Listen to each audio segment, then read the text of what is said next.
And welcome back to TVB News.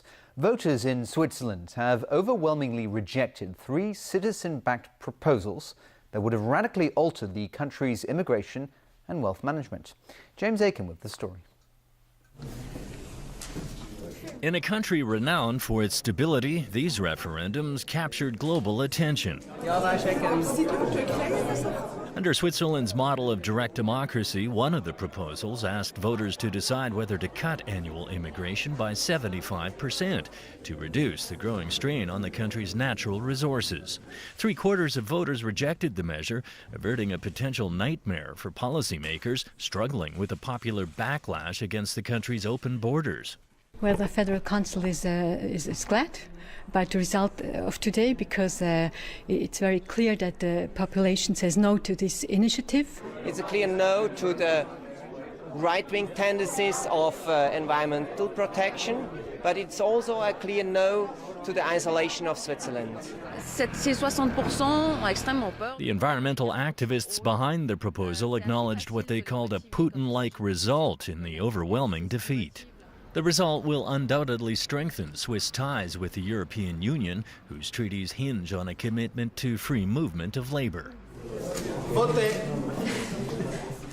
The Swiss also voted down the Save Our Swiss Gold initiative proposed by the right-wing Swiss People's Party, which thinks the country's central bank has sold too much of its gold.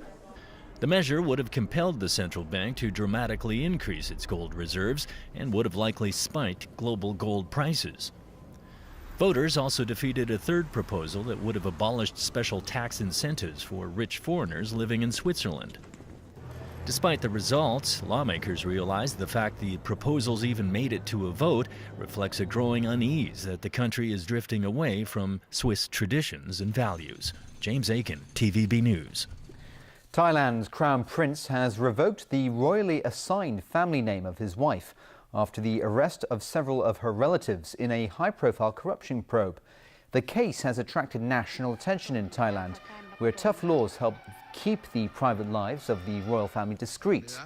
In a letter sent to the Interior Ministry, Crown Prince Vajiralongkorn ordered the cancellation of the royal name Akraprong Pricha. The letter gave no explanation for the action. The pair married in 2001. As the wife of the Crown Prince, she would potentially become the next Queen of Thailand. Worries about the king's health and succession have contributed to Thailand's recent political instability. French far-right leader Marine Le Pen has decided to challenge former French President Nicolas Sarkozy in a run for the presidency.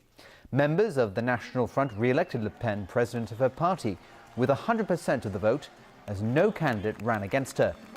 She started her second tenure by telling supporters there is no question about her qualifying for the second round of France's next presidential election in 2017.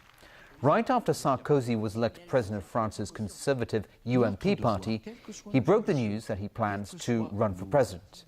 Sarkozy says he will win voters back from Le Pen by appealing to those worried about multiculturalism in France. He also vowed to allow same-sex marriage. Anger continues to boil around the United States over the police shooting of an unarmed black teenager in Missouri. Hoping to end the mistrust between police and communities of color, President Barack Obama plans to meet with law enforcement officials and civil rights leaders. Even though a mixed black and white jury determined that Officer Darren Wilson had just cause to shoot Michael Brown, it's obviously not enough to stop the anger of those who feel justice wasn't served. Evident communities of color typically mistrust the police. President Obama will ask young civil rights leaders how to reverse that trend. He also ordered a review of whether providing military-style equipment to law enforcement agencies is necessary.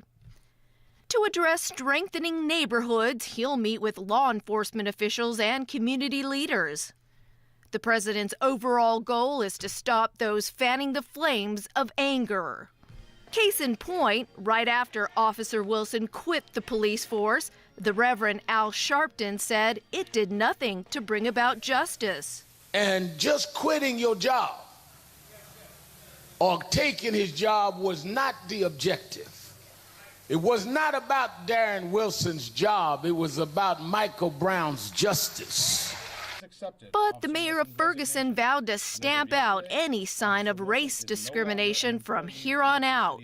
Our number one goal is to bring together our police department and our community, to bridge the gap between those who feel there is a divide between them and law enforcement. Several players from the hometown team, the St. Louis Rams, made it clear how they feel about the outcome of the case. They took to the field holding their hands up in the air, the same way many believe Michael Brown did the day he was shot and killed. An incident never to be repeated if the mayor can help it. I have convened a task force made up of residents, businesses, and law enforcement to create a civilian review board that will review complaints and provide citizen input to Ferguson police policies and procedures. Hoping to return peace to the streets, many in Ferguson are pitching in to do just that. Good news for local commuters. Starting next week, the MTR Corporation will increase the frequency of trains along the Chunquano line by more than 200 trips a week. The 237 additional trips will mostly be concentrated in morning and evening peak hours. And here's even better news for residents of Lojas Park. There will be a train going to Lojas Park after every 2 heading for Polam. This is an improvement from the current 3-to-1 ratio. Next week, the railway company will also be introducing a new alert which will sound when train doors and screen doors open. Right, Tony, over to you for sports. That's right, we've got football to start with. Manchester City moved up to second in the English Premiership with a comprehensive win over Southampton last night. The Sky Blues even had a player sent off, but that didn't stop them from going on a scoring spree.